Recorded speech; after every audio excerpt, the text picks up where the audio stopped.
Entendamos a palavra de Deus, né? Todas as duas leituras, primeira e segunda leitura, primeira dos Atos dos Apóstolos, nos relata, né, sobre, como uma introdução, nos relata sobre a festa de hoje, essa solenidade da Ascensão do Senhor. E o Evangelho, o último capítulo, né, os últimos versículos do Evangelho de São Marcos, que traz a grande missão, o grande mandato, né? Deixa claro o que os cristãos devem fazer. Tanto que o Evangelho fala, né, que Jesus se manifestou aos 11 discípulos e disse-lhes. Por que não fala aos apóstolos, né?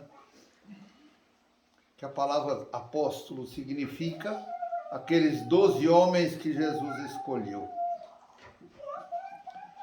Mas ele fala aos discípulos. Por quê?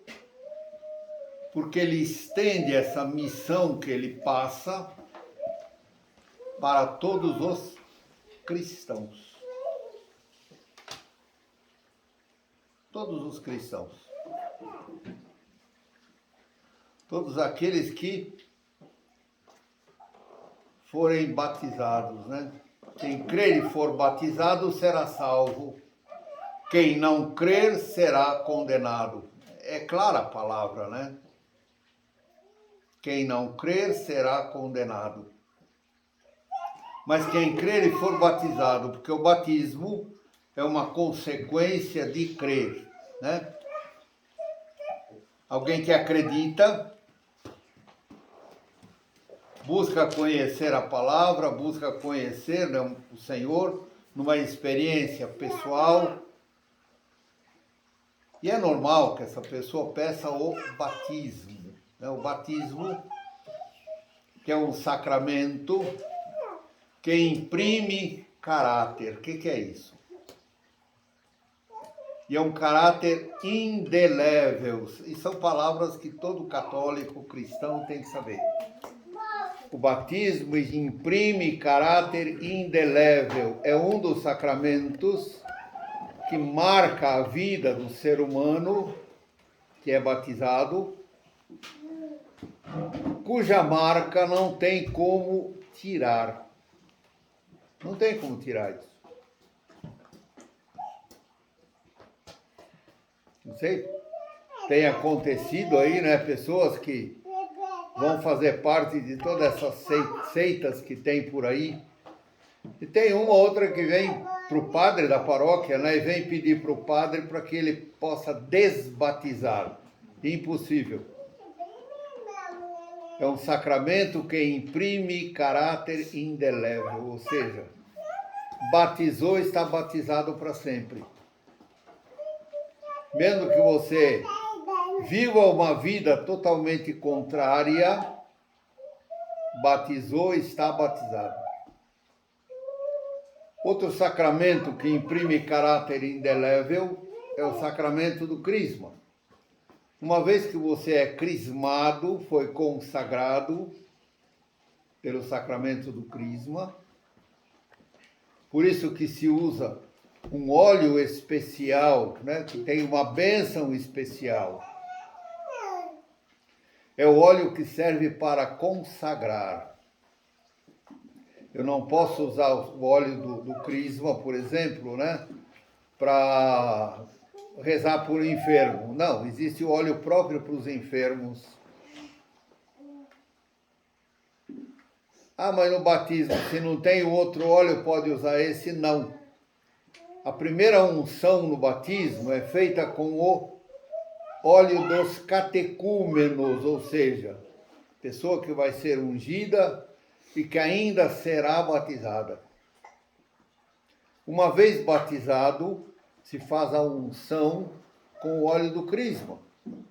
Em algumas situações, como nós fizemos aqui na Páscoa, não é?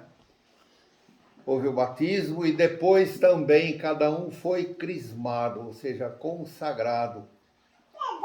E através deste sinal do sacramento do crisma, que também tem caráter indelével, ou seja, é impossível descrismar alguém, né?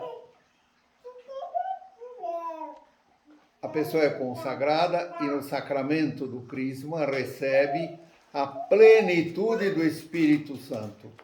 É aquilo que nós também chamamos de ser batizado no Espírito. E esse ser batizado no Espírito é alguma coisa que nós podemos pedir sempre, né?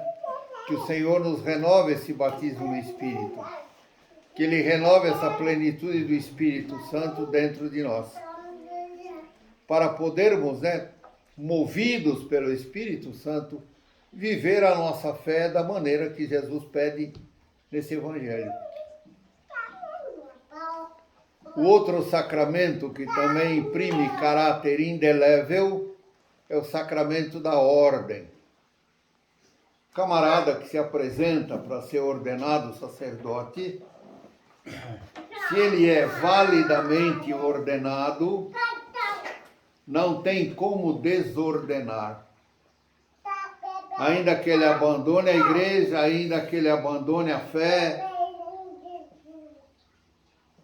ainda que ele vá viver a vida dissoluta do mundo, enfim, ele continua padre. E tudo que ele fizer, ele faz como padre. O que significa fazer como padre, né? Significa fazer in persona Christi, ou seja, na pessoa de Jesus. Então não tem como desordenar alguém. A igreja pode dar a licença para que o indivíduo não precise mais, né, cumprir suas obrigações como sacerdote. Por exemplo, um camarada que deixa o sacerdócio e se casa. Se ele foi validamente ordenado, né, ele está dispensado das suas obrigações sacerdotais, mas ele continua sacerdote, não muda não. Ele não deixa de ser sacerdote.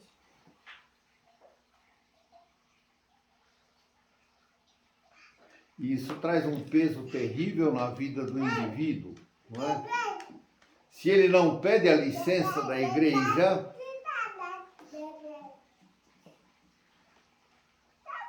tudo que ele faz é terrivelmente grave diante de Deus.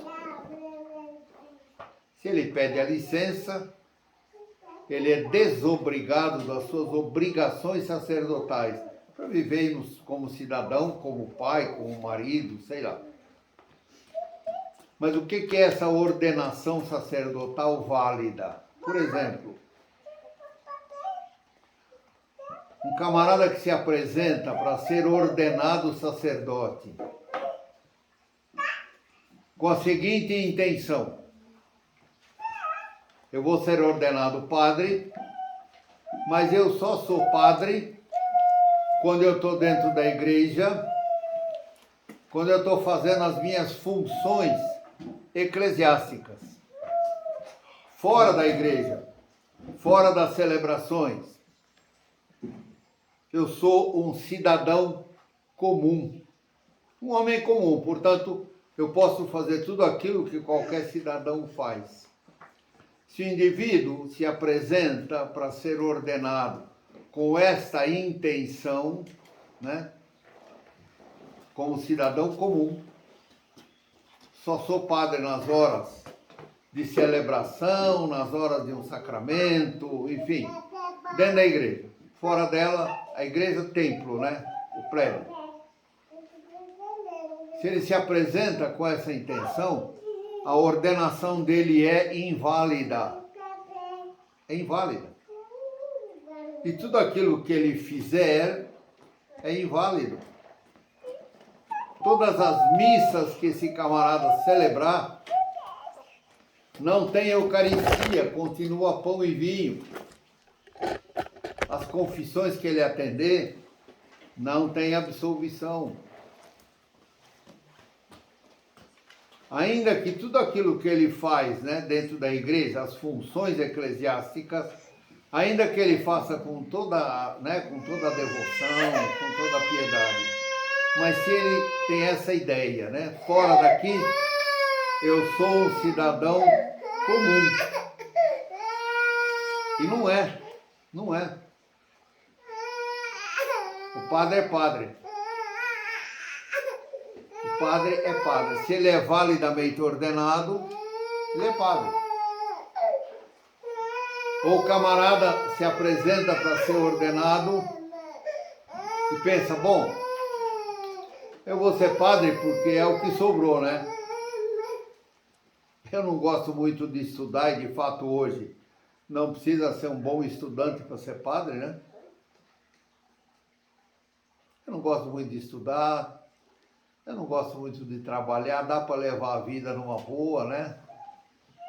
Dá para ter alguma coisa, dá para ter uma casa, dá para ter meu carro, dá para ter uma certa mordomia, dá para ser alguém assim, né? Bem olhado pelas pessoas. Ah, eu vou ser padre porque é mais fácil. De fato, é fácil ser padre? É fácil sim. É só entrar dentro do esquema do seminário, né? Entrar dentro dos esquemas, né, que existem dentro do seminário. E o indivíduo entrando nos esquemas, ele será ordenado sem grandes problemas.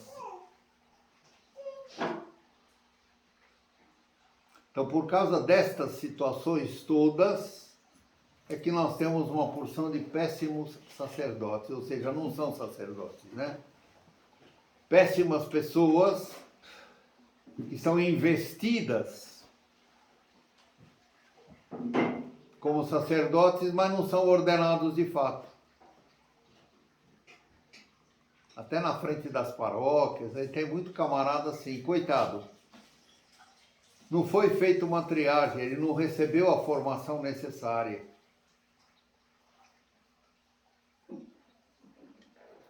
Ele não recebeu tudo o que ele precisava para poder discernir a vocação. Se ele entrar no esquema, ele será ordenado. E depois sai fazendo mal por aí, né? Há pouco tempo, né, tinha um padre que... Padre, não era padre aqui, né? Nas horas vagas, ele ia para uma cidade um pouco distante da sua, onde ele era pároco.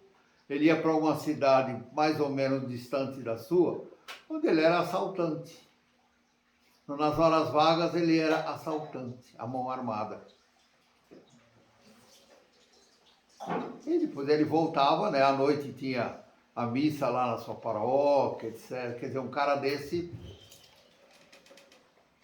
não é padre. Que ele já tinha uma intenção, né? Quando foi ordenado. Então a igreja está doente mesmo. Está mesmo. Por quê? Porque você tem uma porção de padres desse tipo, né? Cuja ordenação não foi válida e que estão aí na frente das paróquias, na frente das comunidades. Tem indivíduos destes que acabou sendo sagrado bispo e que está lá na CNBB.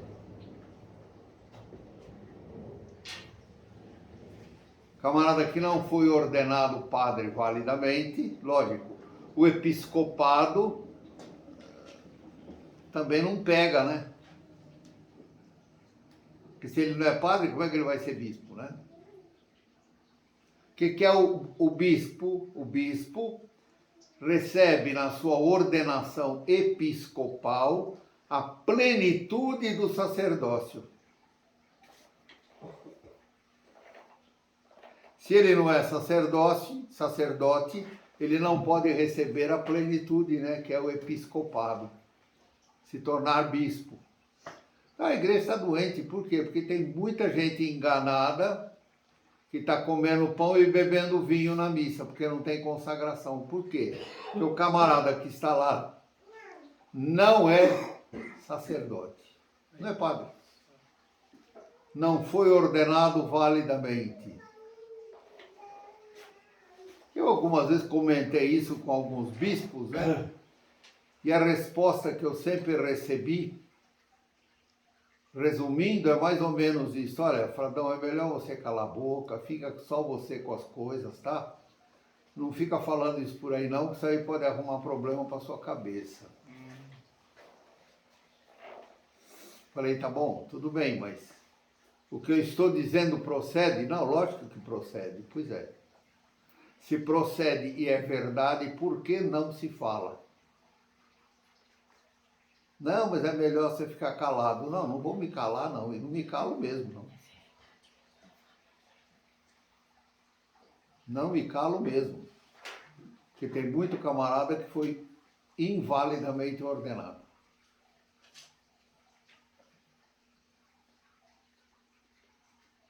Mas enfim, esses 3 sacramentos imprimem caráter. Imprimem caráter, né? Por outro lado, o sacramento do batismo, muito católico, né, que não tem formação, na hora de batizar, sabe que tem que batizar a criança, por N motivos. Uma porção de razões que não são a única razão, né? A única razão de ser batizado é que alguém seja cristão e seja inserido, enxertado no corpo místico de Jesus Cristo, que é a igreja. Então você só faz parte da igreja a partir do batismo. Antes do batismo, você não faz parte da igreja. Antes do batismo, você é simplesmente uma criatura criada à imagem e semelhança de Deus. É uma criatura. Uma criatura como qualquer outra criatura que existe na natureza. O que é que difere o ser humano de um animal, de uma planta? É que o ser humano foi criado à imagem e semelhança de Deus, mas ele é criatura. Quando a gente é batizado, nós nos tornamos filhos de Deus. É diferente, é? Então nós só somos filhos de Deus a partir do batismo. Isso é muito sério. Então, o que são os padrinhos? Os padrinhos são as testemunhas daquele sacramento do batismo. Os padrinhos assumem o fato de ser padrinho, né? Significa assumir o afilhado como filho. Se os pais vierem a faltar, os padrinhos têm obrigação de assumir aquela criança na sua casa como seu filho ou sua filha. Os padrinhos têm a obrigação de acompanhar a educação e a formação do seu afilhado.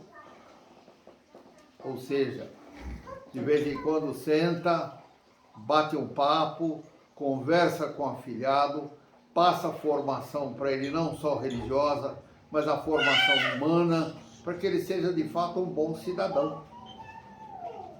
Um cidadão consciente dos seus deveres, das suas obrigações e dos seus direitos. Um cidadão que deve viver como cristão. Padrinho e madrinha têm obrigação de ajudar o afilhado a viver a fé. É o compromisso que assume. Vocês estão dispostos, como padrinhos, a ajudar os pais destas crianças ou desta criança, né? a educar seu afilhado? Os padrinhos respondem que sim. Agora imagina, né, quando a gente acha que, porque é meu irmão, minha irmã, minha tia, minha avó, sei lá o que, né, muito amigo, a gente vai e escolhe para ser padrinho, mas o cara é da pá virada. O cara vive uma vida toda torta. Toda torta. O cara é alcoólatra, pinguço aí, que Deus me livre, não é? A madrinha também é uma sujeita aí que Deus me livre, a vida dela tá louco, né? Ah, mas sabe, aqui a gente tem muita amizade e eles pediram. Não, não pode, não pode.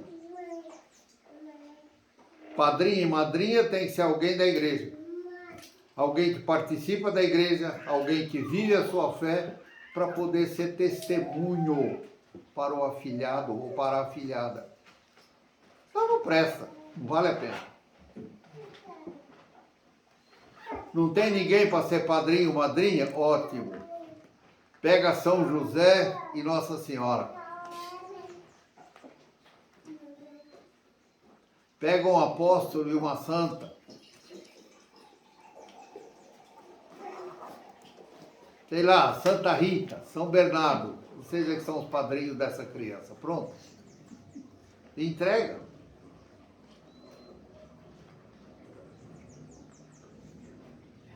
Portanto, são coisas de muita responsabilidade. No sacramento da crisma, a mesma coisa.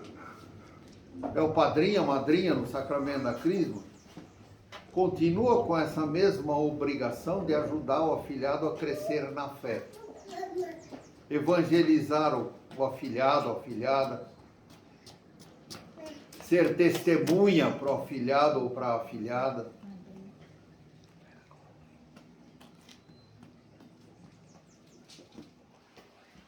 Então, são sacramentos que imprimem caráter, guardem essas expressões, são expressões próprias, né? Caráter indelével. Indelével significa indestrutível, inapagável, não tem como apagar, não tem como tirar. Então, são esses três sacramentos, o batismo, o crisma e a ordem, né? Sacramento da penitência você pode receber todas as vezes que precisa, né? É como remédio. Eu tomo remédio sempre que eu preciso, eu vou buscar. O pecado é doença. Para a doença chamada pecado, ou para o pecado chamado doença, eu vou buscar o remédio. Qual é o remédio? A confissão sacramental. Então eu posso receber todas as vezes que eu achar necessário. Unção dos enfermos. Também posso receber todas as vezes que for necessária. Unção dos enfermos é o sacramento de cura que está aí na igreja. Existe um óleo especial que é abençoado pelo bispo, que é o óleo dos enfermos.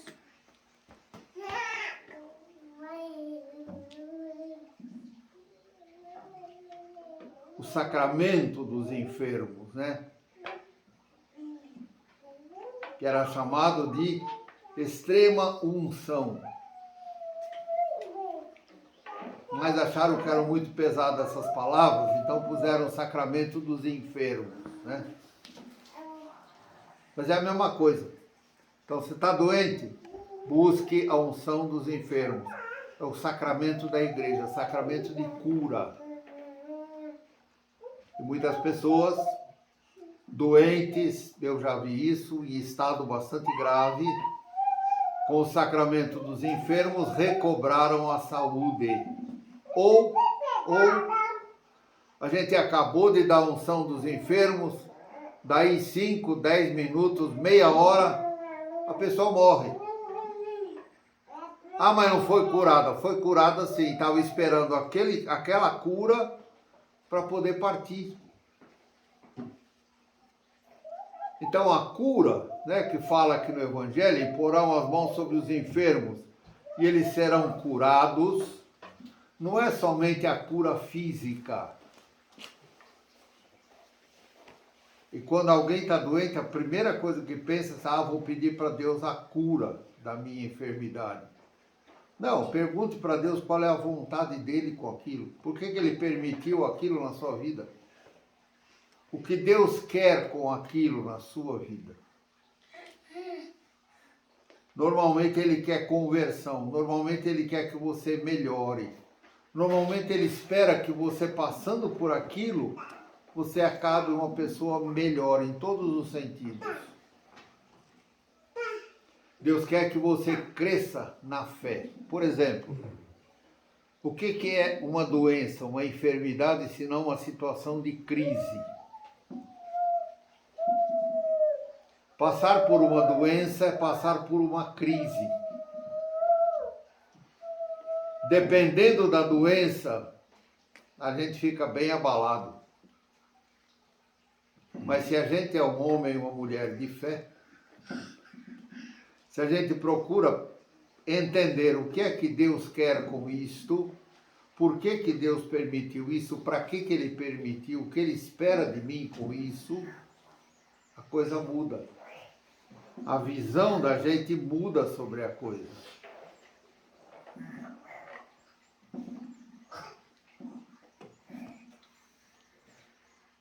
Mas onde é que está preso o problema? O problema está preso é que nós somos muito apegados à vida aqui, né? Muito apegados à vida. Então, quando vem uma enfermidade, se é um pouquinho mais grave, nós temos medo de morrer. Com medo ou sem medo, nós vamos morrer do mesmo jeito.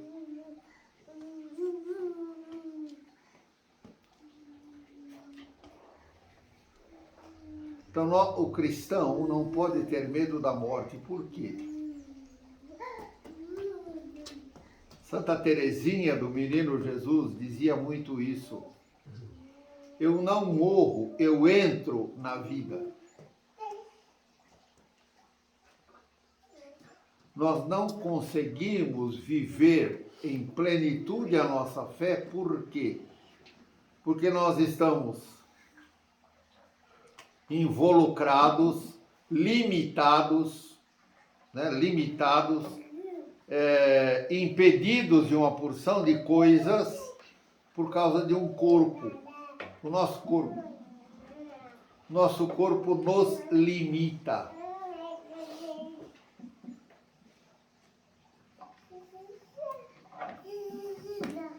Meu irmão, minha irmã, você não é o seu corpo.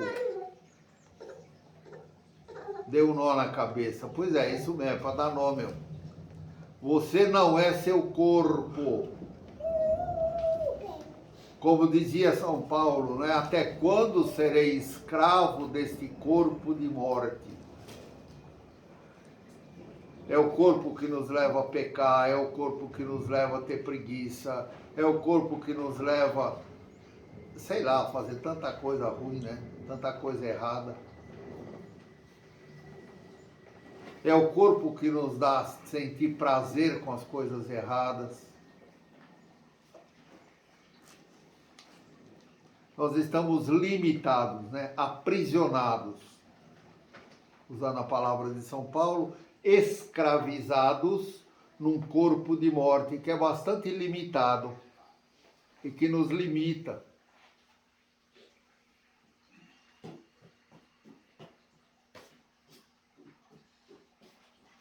Depois que o indivíduo morre, não está mais ali.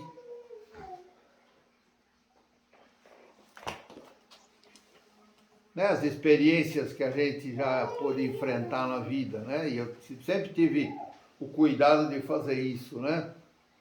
Morreu meu pai. Celebramos a missa lá de corpo presente no cemitério, mas não é meu pai que estava lá, é um corpo, um pedaço de carne, uma coisa. Meu pai não estava mais lá. Mesma coisa, celebrei a missa de corpo presente no cemitério lá, né? Como eu faço sempre quando dá para fazer isso, né? Celebro sempre em cima do caixão da pessoa. Ah, minha mãe. Não é minha mãe. Não é minha mãe. Minha mãe não está mais ali, está só o corpo, a casca. Ela não está mais lá. Então, quando a gente não enterra a pessoa. Você enterra o corpo, a casca, apenas. Mais nada.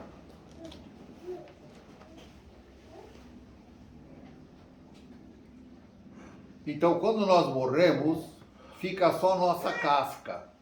Nós não ficamos ali. Ou melhor, morre o nosso corpo, mas nós não morremos, nós continuamos vivos. Só que a partir daí, nós ficamos vivos em plenitude. Ou na plenitude do céu, ou na plenitude do inferno. Não tem meio termo.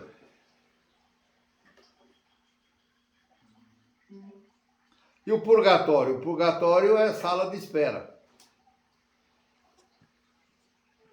Purgatório, para a gente entender, né? É uma sala de espera. A gente vai no médico, né? Quando você vai no médico, normalmente vem lá a enfermeira, ela vem medir sua pressão, vem medir sua temperatura, às vezes vem ver se sua diabetes está, né, com quanto está de diabetes, né, a glicemia, enfim, faz algumas perguntas para você. Pois é, o purgatório é mais ou menos isso, né? Nós vamos sendo preparados para entrar para o céu. Ir para o purgatório já é estar no céu. Porque quem vai para o purgatório só pode ir para o céu. Não tem outro caminho. Não tem outro caminho. Então só existe céu e inferno. Para poder ir para o céu, sem o corpo. Nós vamos embora, mas sem essa carcaça toda. Ou vai para o inferno, a mesma coisa. Nós só somos. Acho que vocês vão entender esse conceito. É filosófico, mas vocês vão pensar um pouco e entender. Nós só somos em plenitude fora do nosso corpo. Nosso corpo nos limita. Nos escraviza.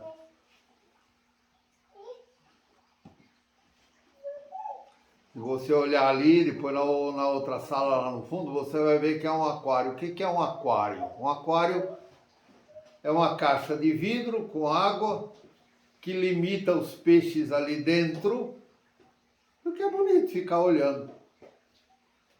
Mas o peixe foi feito para viver no aquário? Não. O peixe foi feito para viver na natureza, no rio, no mar, na lagoa, sei lá onde, né? Mas a gente limita o peixinho dentro do aquário para poder ficar olhando, contemplando. É a mesma coisa do nosso corpo, né? Nós somos limitados pelo nosso corpo. Então, nós não somos o nosso corpo. Esse corpo, essa casca, essa carcaça nos é dada para poder viver aqui. Viver e gozar de toda a criação, de tudo aquilo que Deus preparou para nós aqui. Mas nós não nascemos para viver aqui. Nós nascemos para ir para o céu. Ninguém nasce para morrer, não. Quando você nasce, você é a partir do momento em que nós somos uma pequenina célula no ventre da mãe, né? O óvulo da mãe, espermatozoide do pai, fundiu, formou um pequeno ovo, uma célula. A partir dali nós somos eternos, não vamos morrer mais. Morre o nosso corpo, mas nós não morremos. Ah, então não vale a pena cuidar do corpo? Não, vale a pena sim, tem que cuidar mesmo. É dom de Deus, tem que cuidar. sem exagero, mas tem que cuidar sim.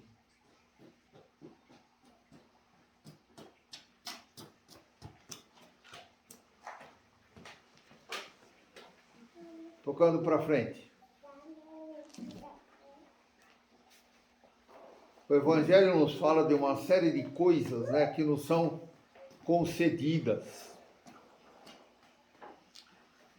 para aqueles que crerem e forem batizados. Expulsarão demônios em meu nome. Se por causa do batismo eu tenho esse poder de expulsar os demônios, por que que eu tenho medo do diabo? Tenho medo do demônio. Se eu posso dizer para ele, em nome de Jesus, sai daqui. Em nome de Jesus, cala a boca. Em nome de Jesus, vai embora. Em nome de Jesus, sai. Tem medo do quê?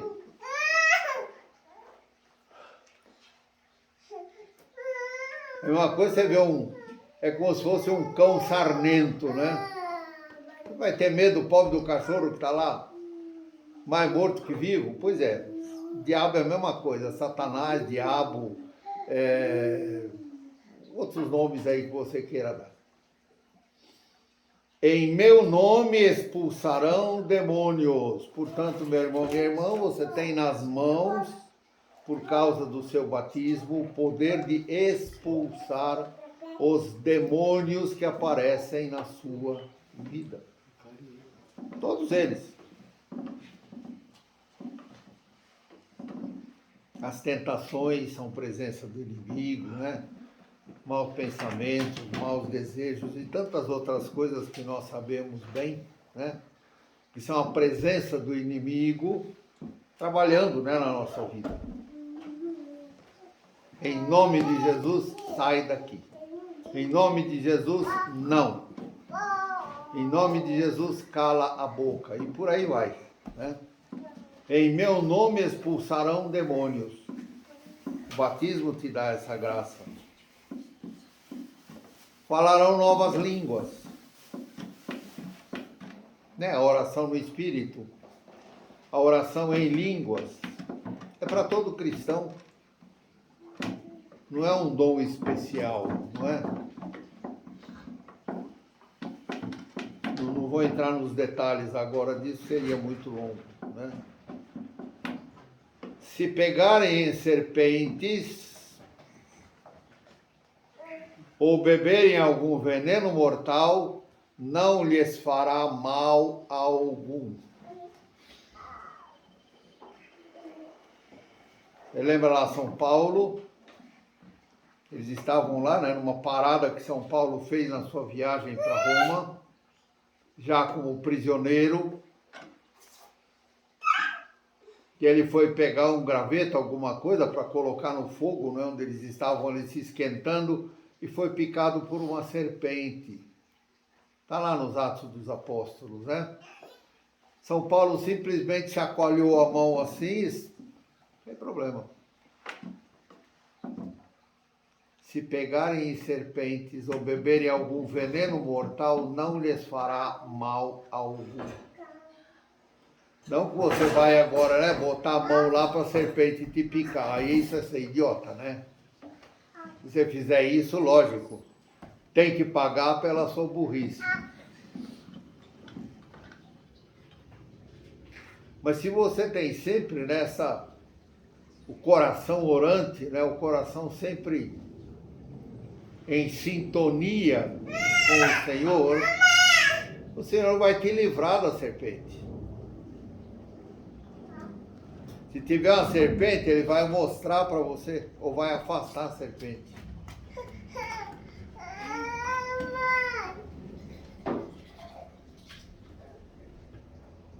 Num acidente, né? Se você beber algum veneno mortal, ou seja, alguém te dá alguma coisa para beber e você não sabe. Olha a importância, né, de abençoar tudo aquilo que a gente come, aquilo que a gente bebe, aquilo que a gente veste. Você vai tomar um copo d'água, Qual a dificuldade em fazer o sinal da cruz sobre esse copo d'água? Você vai comer alguma coisa, qual a dificuldade em fazer o sinal da cruz em cima daquilo que você vai comer? Ah, mas é um restaurante. E aí?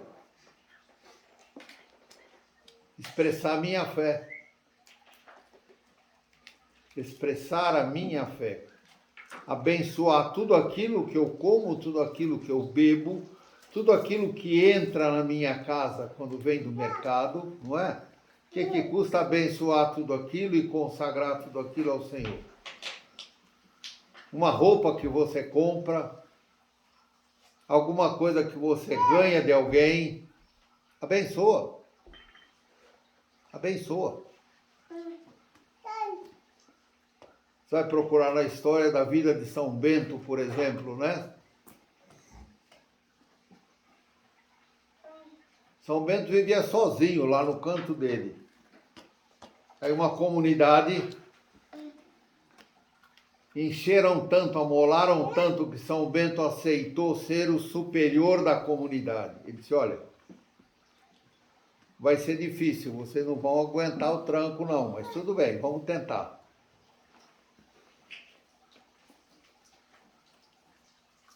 E numa das refeições, né, um dia mais festivo, colocaram um copo de vinho para São Bento, mas no copo de vinho do São Bento tinha veneno. Então, quando ele abençoou a mesa, né, abençoou a refeição e tal, e fez o sinal da cruz, aquele copo estourou. O Espírito Santo revelou no coração de São Bento que o copo estourou porque o vinho estava envenenado. São Bento simplesmente juntou a trouxinha dele, ó. Passados alguns anos, a mesma coisa. Tanto amolaram que ele foi ser superior numa outra comunidade.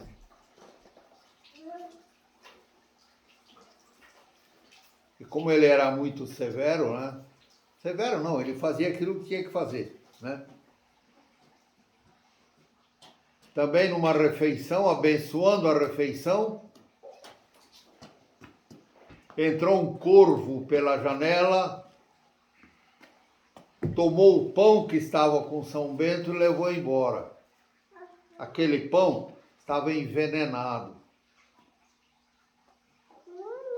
Por isso é que diante da imagem de São Bento, normalmente você encontra um corvo, né, do lado dele com um pão na boca.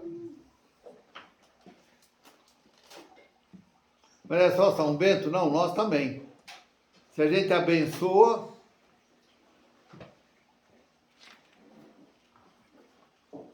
a gente se livra de muita coisa. É isso que é o beber alguma coisa envenenada, né? Ou comer alguma coisa envenenada, ou, sei lá, vestir alguma coisa que está contaminada, né? É tão comum no comércio por aí, mercado, essa coisa toda, o pessoal chamar pai de santo para abençoar, né? Botar lá uma velhinha diante do preto velho, diante da Iemanjá, diante de não sei que raio por lá, não é? Para proteger o ambiente.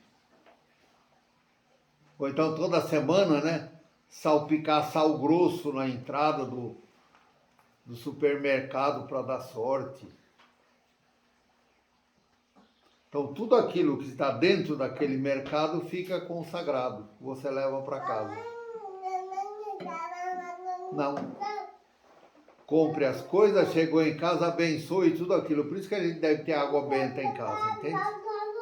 Por isso que deve ter sal exorcizado em casa. Por isso que deve ter óleo exorcizado em casa.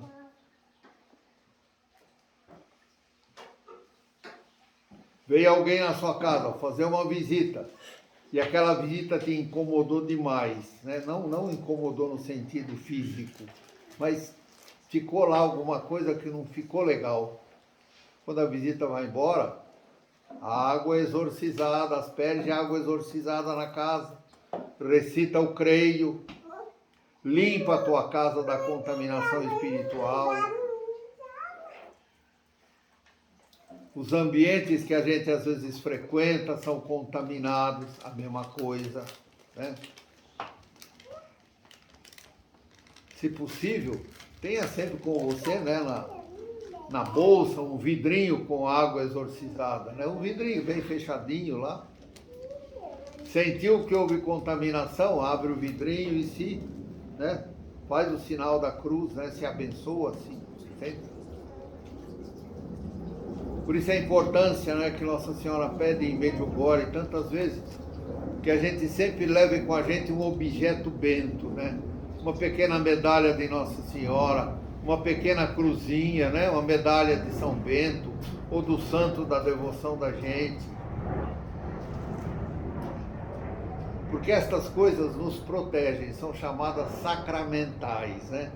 Água exorcizada, óleo, sal exorcizado, as medalhas, crucifixo, coisa que a gente coloca, né, no contato do corpo com a gente, são exorcizados, ou seja, são sacramentais. Medalha de São Bento, por exemplo, se você mantém a medalha de São Bento sempre em contato com o seu corpo, né? A medalha de São Bento tem uma graça especial, para vocês entenderem. Existe outra palavra técnica, mas eu vou deixar essa mesmo. Vai. Uma graça especial. Manter a medalha de São Bento em contato com a pele, né, nos mantém sempre com indulgência plenária. O que é indulgência plenária?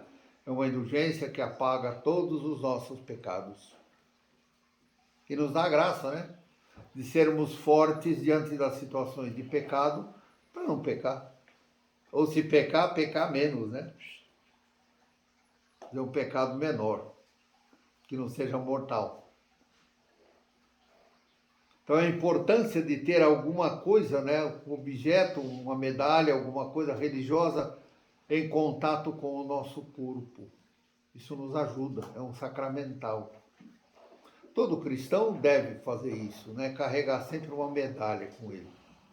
Medalha de Nossa Senhora das Graças, né? Uma pequena cruzinha, né? Não precisa ser um crucifixo, né? Não, uma pequena cruzinha.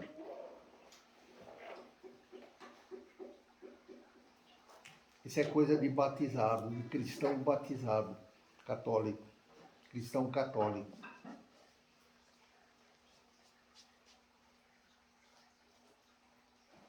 Se beberem algum veneno mortal, não lhes fará mal algum, porque a gente está protegido, né? Quando impuser, aqui está no presente a coisa, sinal que é assim, né? Não é que pode ser. Quando impuserem as mãos sobre os doentes, eles ficarão curados. Impor as mãos e pedir a cura. Mas essa cura muitas vezes não é física. Às vezes essa cura é interior, é espiritual, é lá dentro, não é física. Curou, a pessoa morre, vai embora. Estava esperando aquilo para poder partir. Quantas vezes isso já aconteceu, né, na minha vida de padre? E lá rezar com a pessoa, daí a pouco morreu. Morreu.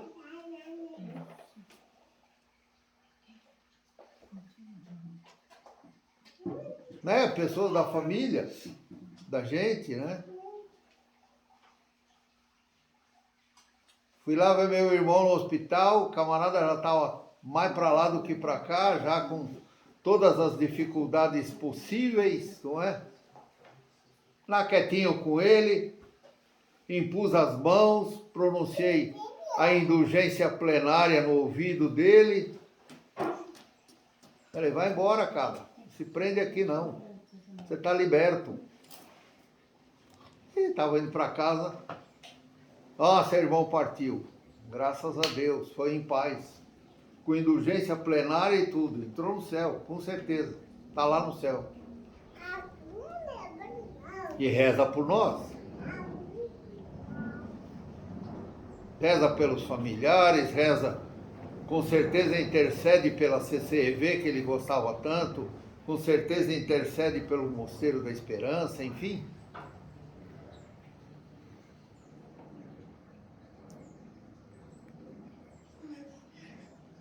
Imporão as mãos sobre os enfermos e eles ficarão curados. Mas a gente só entende, né? A maioria entende que a cura é física. Não é, não. Muitas vezes a cura física acontece sim. Mas algumas vezes o sujeito morre. E estava esperando aquela graça, esperando aquele momento para poder partir. Faltava quebrar aquele fiozinho, né? Para entrar no pleno gozo, na plena liberdade, né? Na plenitude da vida com Jesus. Não sejamos assim tão apegados à vida, porque vai chegar um momento onde já era, né? Paletó de madeira, 7 palmos para baixo e vai que vai. Daí 3, 4 anos, caveirão, né? Caveirão. É o que sobra, né? Que nem a Benedita ali em cima da mesa no outro refeitório. Né? Caveirão. Vai sobrar. Essa beleza toda, essa cara toda que nós temos hoje, olha para a Benedita lá e vê seu futuro. E vê seu futuro. É aquilo lá. Né?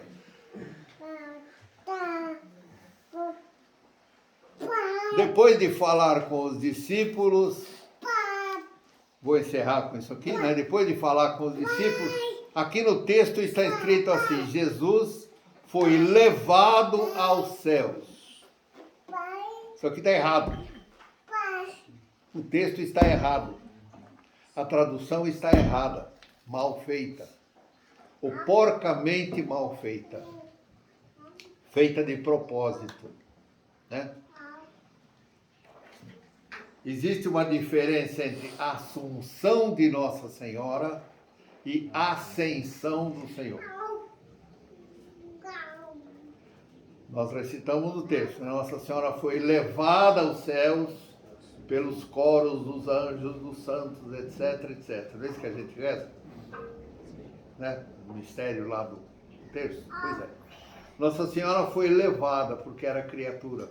Jesus não foi levado. Ascensão significa subir por conta própria. Assunção é ser levado. Ascensão é ir. Então isso aqui é uma heresia.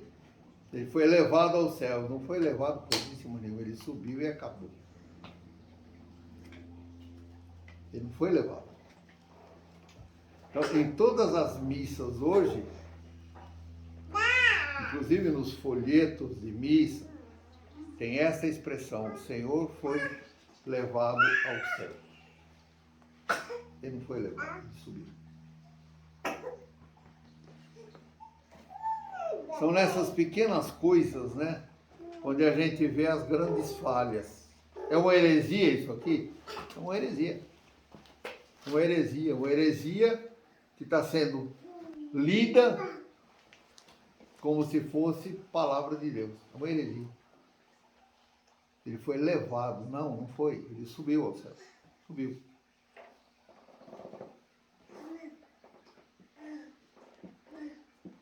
Então é nessas pequenas coisas que a gente vai vendo, né, onde estão as grandes falhas. Se você olhar aqui depois, se quiser olhar com calma, você vai encontrar aqui o nome do camarada no Vaticano que fez a aprovação desses textos.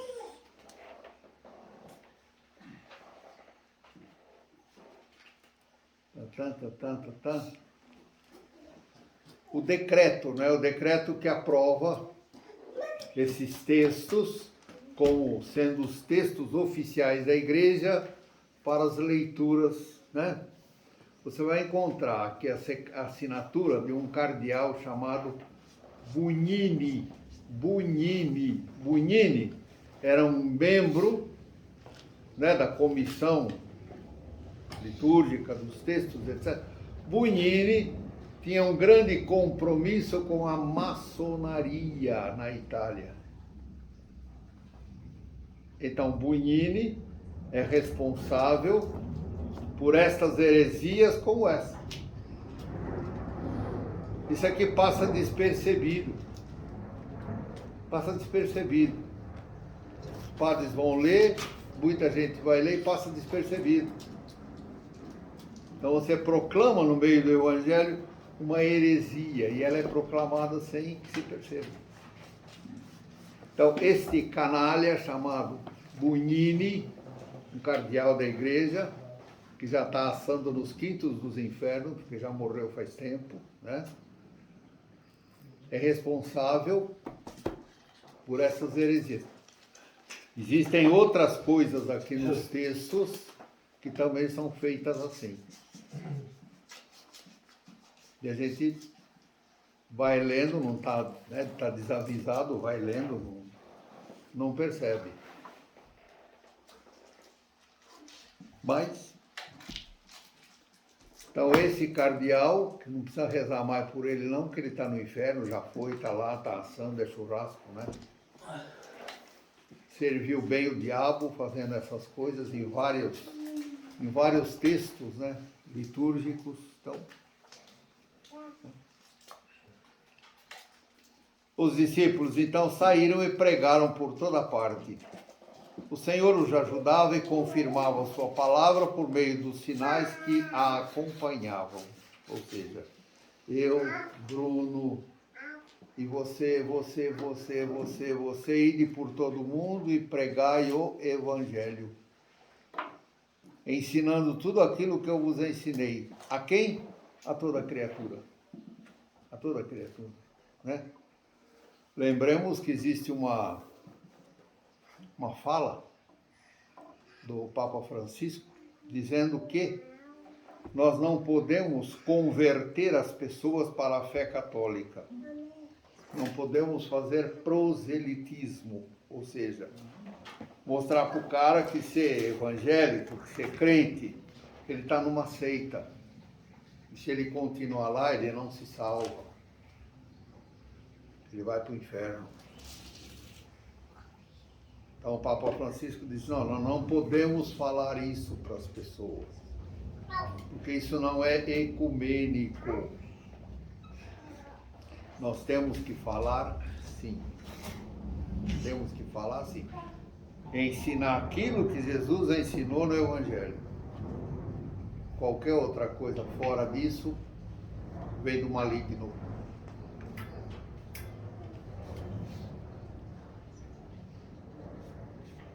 E numa das profecias de Nossa Senhora em Anguera,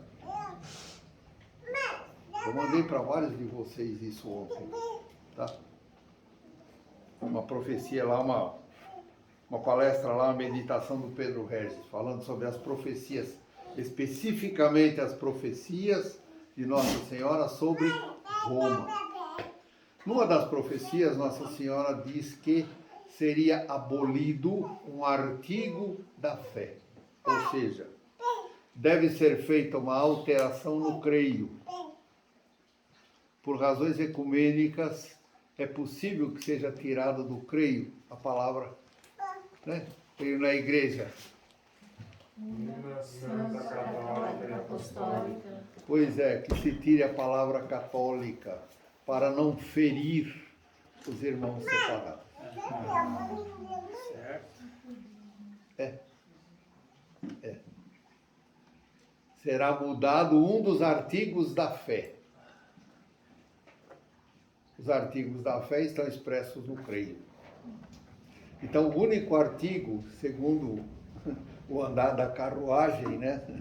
O único artigo que poderia ser tirado seria esse, a palavra católica. A palavra católica quer dizer universal. Mas, para não ofender, né? Ofender esse cuidado que não pode existir. A verdade é verdade, eu não posso cortar um pedaço da verdade para agradar alguém, né? Não posso. Ah, mas essa mesa aqui está tão comprida, não, ela é tão descômoda. Será que se a gente cortar e fizer 3 mesinhas, não fica mais bonitinho, mais não sei o quê? Não.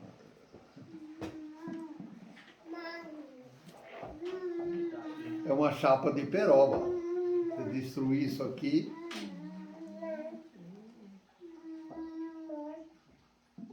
Mal comparando, né? Se você tira a palavra católica, está na palestra do Pedro Herz que eu mandei ontem. Se você tira a palavra católica, você está mudando um artigo de fé. Um artigo de fé aí de 2000 anos, né? Para agradar gregos e troianos. É possível que isso seja mudado. Não muito longe, não. Nós vamos ver isso aí. Eu vou ver isso. Com 77 eu tenho certeza que eu vou ver isso acontecer. Vou dar pulo. Mas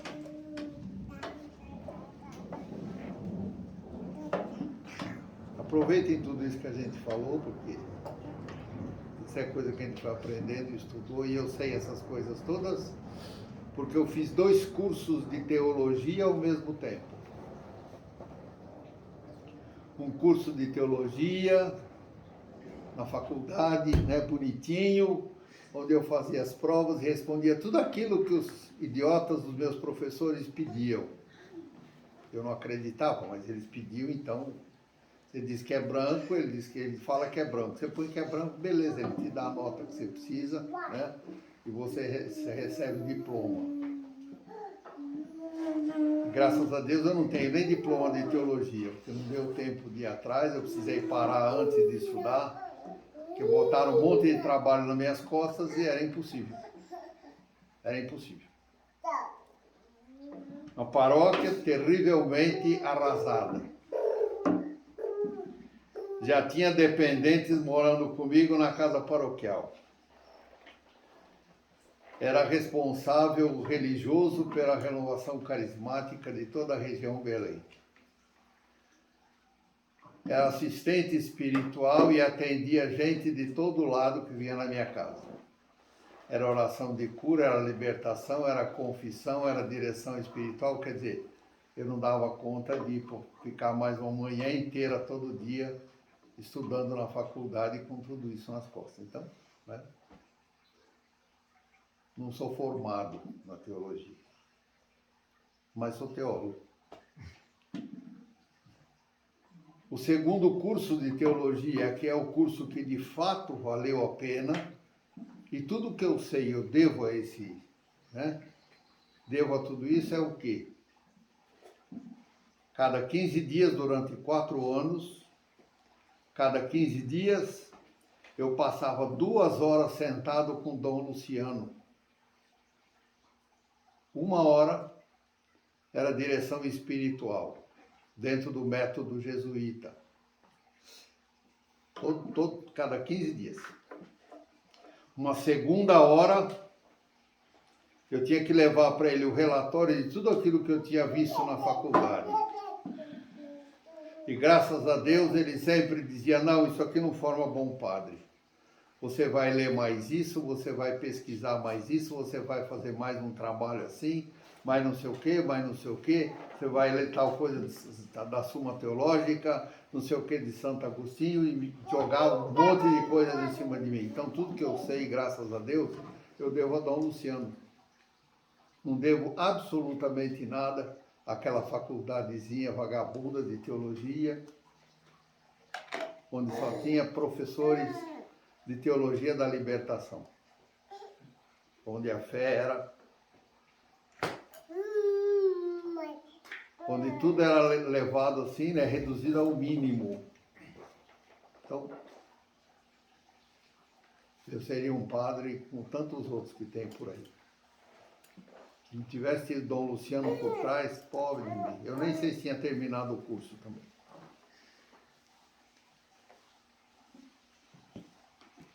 Então,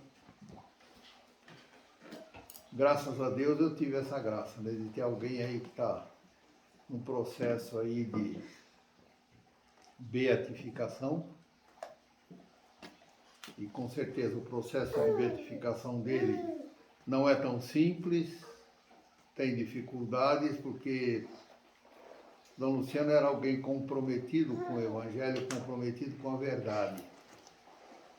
E isso atrapalha muito na igreja hoje, né? Na igreja oficial, atrapalha muito. Você não tem lá umas meias verdades para cá, para lá, você... Então isso dificulta. Mas é vontade de Deus, ele será canonizado na hora que Deus quer e acabou, né? Então vamos em frente, sem medo, né? Sejamos comprometidos com o Evangelho e sem medo proclamemos, né, aquilo, ensinando aquilo que o Senhor nos ensinou. Professemos nossa fé com todos os seus artigos, né? Tem aí no seu livrinho